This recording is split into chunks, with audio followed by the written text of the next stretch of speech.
The ability for athletes to express full range of motion through their hips is critical, regardless of sport.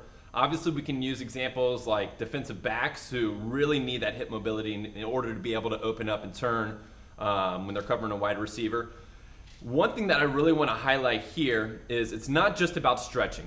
Stretching, in my opinion, is often a waste of time because it does nothing to really reinforce and lock in those gains. We might stretch and then very quickly the next day we're right back where we started, and we repeat this process day in and day out and never really make any headway. So I'm going to show you one or two things real quick that you can do. One, to open up the hips and get the hips looser, but two, to kind of secure that range of motion for a longer period of time and to make it something that really sticks into your nervous system so that it's around for the long haul.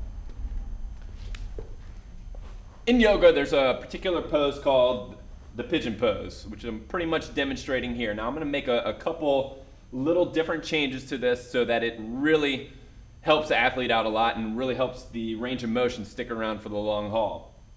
So number one thing is that not only do we want to get in a stretch position, but we want to reinforce strengthening at that end range position.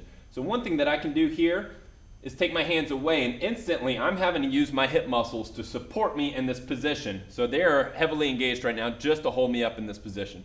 If we want to take it a step further, I can even try bringing my chest to the ground and coming back up, essentially performing a good morning type of motion while I'm in this position. And as I do this, I feel my hip muscles on the outside of my hip really engaging to push me back up. So now when I'm teaching, my body not only is that position and that stretch, but I'm reinforcing strength at that end range. And what that's going to do is allow me, when I come back up and I'm covering a wide receiver or anything like that, to be able to utilize that full range of motion instead of just passively trying to put that joint into that position and never really keeping it for a long period of time.